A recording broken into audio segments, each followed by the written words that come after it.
John D. Rockefeller controlled 2% of America's entire economy at his peak. Most modern gurus can't even control their credit cards. Adjusted for today's dollars, his fortune still crushes every rich list you scroll past on social media. Here's the secret nobody mentions. He didn't get rich chasing crypto pumps, hot stock tips, or viral hacks.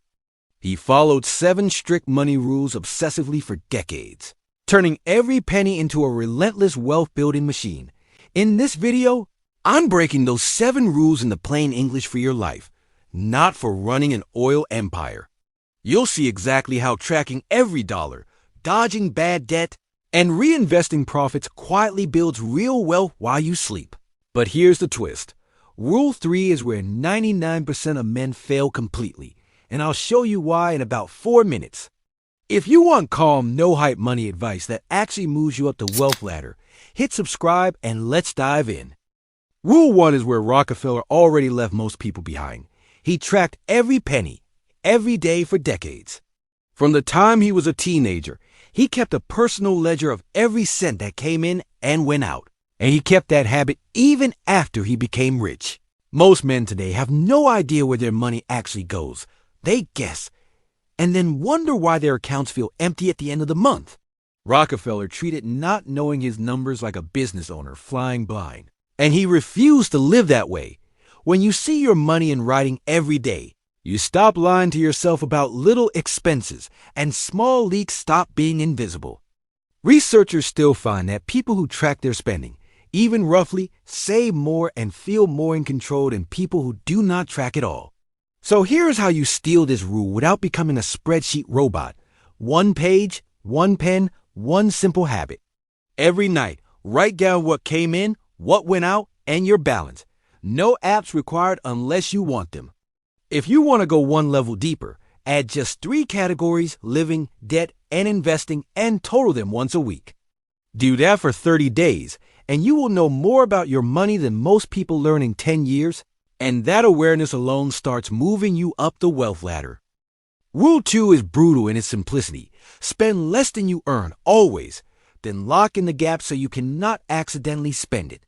Rockefeller was famously frugal, even after he became rich, and he treated every saved dollar as raw material for future investments, not extra spending money.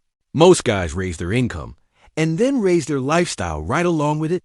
Nicer car, bigger place, more subscriptions, so their net worth barely moves. Rockefeller did the opposite.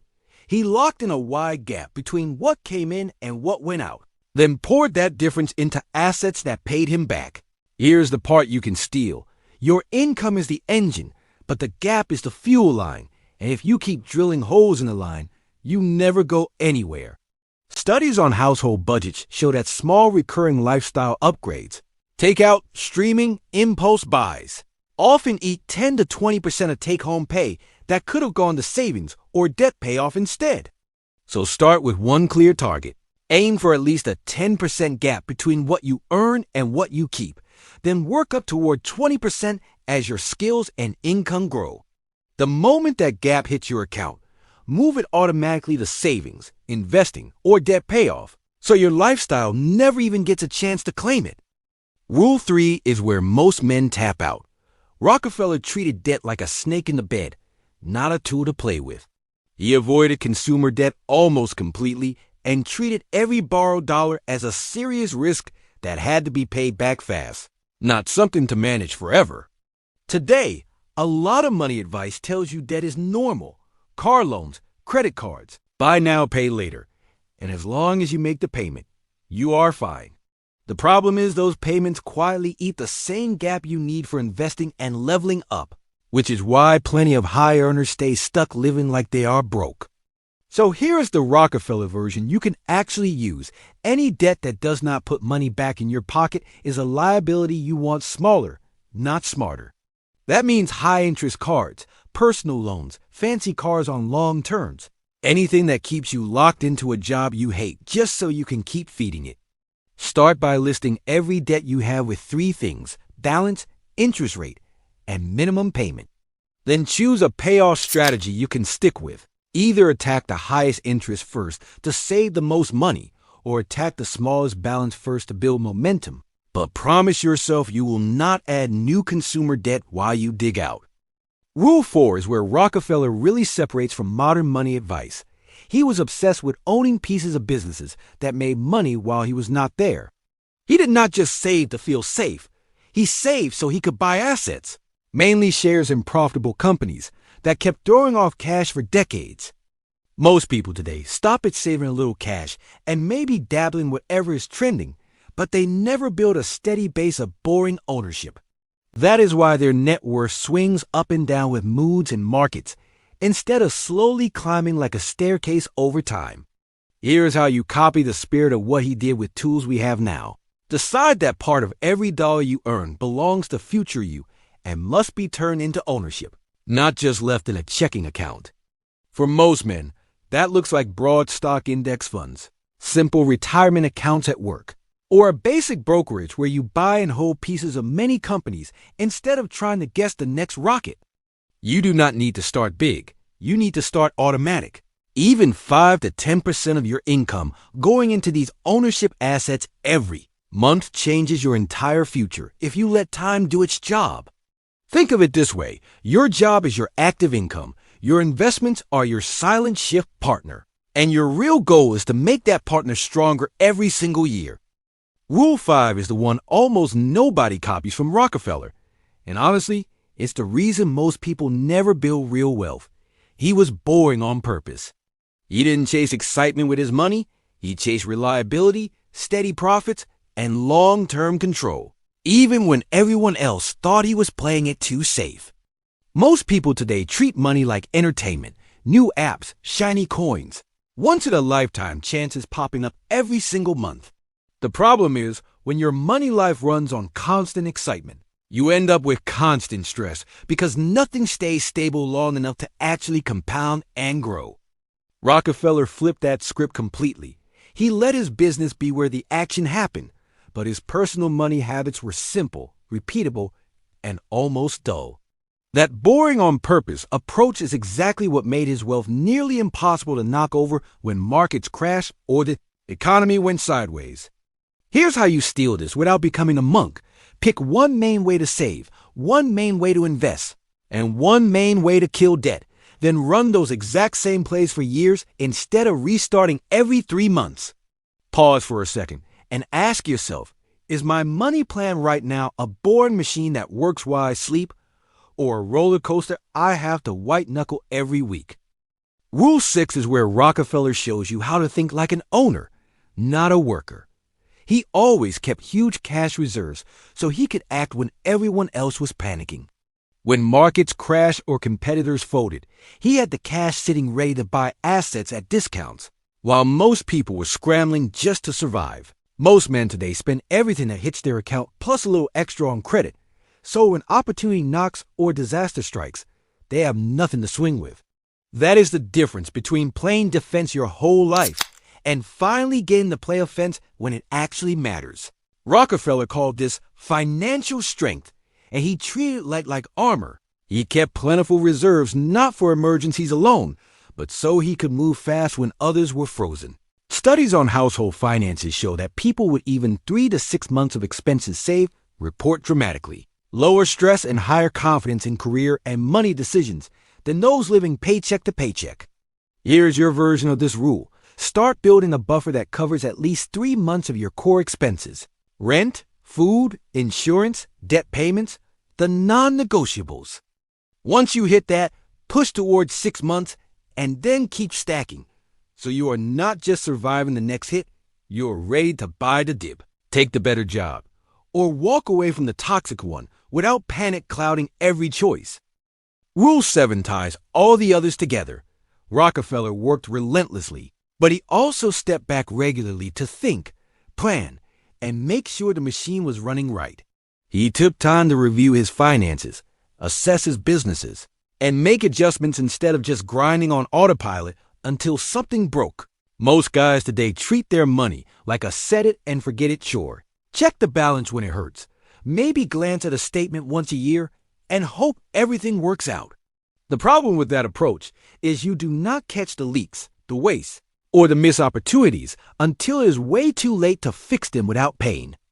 Here's how you build Rockefeller's review habit without turning into a spreadsheet robot. Pick one day a week, same day every time, and spend 15 minutes looking at 3 simple questions. What came in this week? What went out? And does anything need to change before next week? Then once a month, zoom out a little further. Check if your gap is growing, if your debt is shrinking, and if your investments are actually getting fed, not just sitting there as good intentions. Drop a comment right now. Which day of the week works best for your weekly money check-in? Sunday night, Monday morning, or Friday after work? So I know where most of you are trying to lock this in.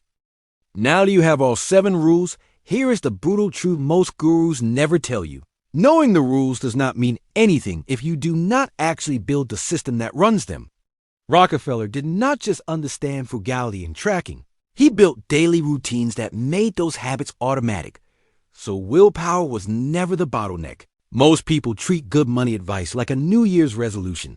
They get excited for a week. Then life gets noisy and the old habits creep right back in. That is why you see the same guys stuck at the same level year after year. Not because they are lazy, but because they never locked in a system that works when motivation fades. So here is your simple 3-part system to turn these 7 rules into a machine that runs itself. Daily tracking, weekly check-ins, and monthly automation. Every single night, write down what came in and what went out. Even if it is just 3 lines on a scrap of paper, that is your daily tracking anchor. Every week, same day, same time, review those numbers and ask if anything needs adjusting before the next week starts. That is your weekly reality check. Then once a month, automate your gap, your debt payments, and your investing transfers so the most important moves happen, whether you remember them or not. And that is how Rockefeller's boring rules turn into your quiet wealth machine. Let's talk about the elephant nobody mentions. All 7 of Rockefeller's rules work better when your income is climbing, not staying flat. He tracked every penny and reinvested profits. But he also relentlessly grew the business side of his life, so there was more to track and reinvest in the first place. Most men get stuck fine-tuning a budget on the same stagnant paycheck for years, cutting lattes and streaming apps while their actual earning power sits frozen. That's like trying to win a race by making your car lighter instead of putting a bigger engine in it. Eventually, you hit a wall. Here's the rule Rockefeller lived by that most people ignore. Your income is the biggest lever you control, and every 5 to 10% raise you negotiate or skill up into is worth more than a year of coupon clipping. So while you're building your tracking habit and your gap, also build a plan to increase what comes in: new skills, better negotiation, side income, or a strategic job move. The math is simple. If you save 10% of $50,000, that's $5,000 a year. But if you bump your income to $60,000 and keep the same lifestyle, that gap jumps to $6,000 without cutting a single thing. In 2 minutes, I'm going to show you the failure patterns that destroy even good income growth. But first, ask yourself, when's the last time you actually tried to raise your earning power instead of just managing what you already make? Now here's the trap that kills more wealth than any market crash. Lifestyle creep, where every raise you get turns into a nicer car, bigger apartment, or more monthly subscriptions instead of a bigger gap. I've seen men double their income over 5 years and still feel broke at the end of every month because they're spending double right alongside it. Rockefeller avoided this by locking in his frugal baseline early and refusing to let success change his core spending habits, even when he could afford anything. Most guys today do the opposite. They treat every income jump as permission to finally live a little. And that's how level 3 becomes a lifetime sentence. The second failure pattern is silent debt stacking. Buy now, pay later. Store cards, small personal loans, each one feels harmless alone, but together they create a payment wall that eats your gap alive. Research shows that households with multiple small debts often underestimate their total monthly obligations by 20 to 30% until a single miss. Paycheck exposes the whole mess. The third pattern is irregular attention. Only checking your money when something hurts.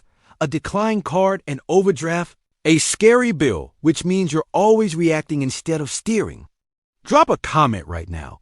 which of these three patterns hit closest to home for you? Lifestyle creep, silent debt stacking, or irregular attention? Because once you name it, you can finally fix it. Here is the mental model that quietly separates rich behavior from broke behavior. Opportunity cost. Every dollar has two lives, the one you see and the one you never will.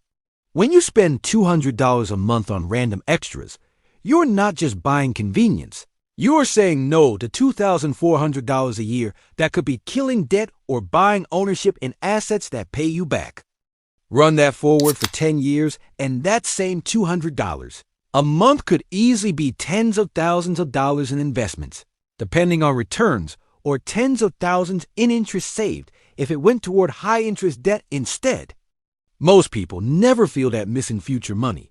They only feel the short-term hit of missing out on takeout, upgrades, or new toys today, so they keep choosing now over later without realizing the real trade. So here is a simple rule. Before any big purchase, pause and ask, if I say yes to this, what am I saying no to this year? And what am I saying no to 10 years from now? If the honest answer is that you are trading long-term freedom for a short-term bump in mood, that is your signal to walk away. Not because you cannot afford it today, but because future you deserves better. If this way of seeing your money as a series of quiet trades between now and later helped you see your choices more clearly, hit subscribe so you do not drift back into autopilot spending. Once you start using opportunity costs on purpose, every yes you give your money becomes sharper, more intentional, and a lot more likely to move you up, not down, the wealth ladder. Now let us zoom out from dollars and look at why any of this matters. Rockefeller did not worship money. He used it to build the life and legacy he actually cared about. If you skip this part, you can stack cash, follow every rule, and still feel weirdly empty, jealous, or restless because you never decided what your wealth is supposed to do for you. So ask yourself three simple questions. What do I want my average day to look like? What do I want my money to protect? And what do I want my money to make possible?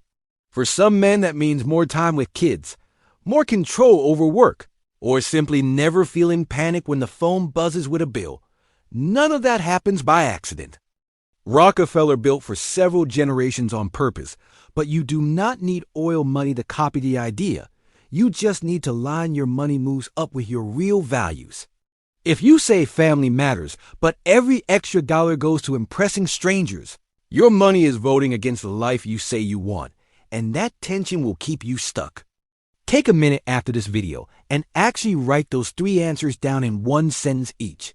No fancy journal, just a note on your phone or a scrap of paper. Once you see your own words in front of you, every yes and no with money gets a lot easier. Because you are not just chasing cash, you are building a life that actually fits you.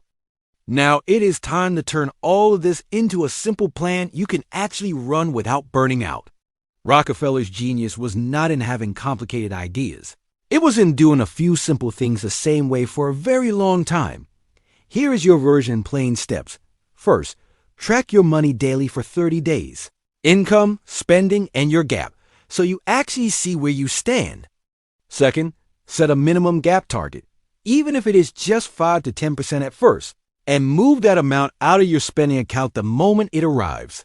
Third, choose one main way to invest, like a broad index fund or retirement account, and one main way to kill debt. Then automate both, so they happen every month without you thinking about it. Fourth, build your buffer toward 3 to 6 months of core expenses, so you are strong enough to act when others are scared. Finally, schedule your weekly and monthly money check-ins. Put them on your calendar like appointments you do not miss. Because this is how you become the kind of man who actually finishes what he starts. Most people will watch this, nod along, and change nothing. If you want to be in the small group who actually moves up a level this year, pick one of these steps and start it before you go to bed tonight. You just walked through 7 money rules from a man who quietly built one of the biggest fortunes in history. And the wild part is, every single rule still works for a normal life today. None of them require genius, a perfect childhood, or $1 million salary. They require clarity, consistency, and the courage to be a little more boring than the crowd. If you actually track your money, Lock in a gap, avoid dumb debt, buy ownership, stay boring on purpose, keep strong reserves, and review your plan regularly. You will not feel the change in a week, but in a few years you will not recognize your balance sheet. Your stress gets lower, your options get wider, and the levels of wealth that used to feel impossible start looking like a math problem you can actually solve. So here is your move. Do not try to master all 7 rules at once. Pick one that hit you hardest and commit to it for the next 30 days. At the end of those 30 days, add the next rule. And in a year, you will have a Rockefeller-style system running in the background of a life that actually fits who you are. If this breakdown helped you see money as a game you can finally win, not just something that happens to you, hit subscribe so you do not drift back into the comfort trap with everybody else. And in the comments, tell me 2 things. Which rule you are starting with, and which wealth level you are aiming for next. So you and your money are finally pointed in the same direction.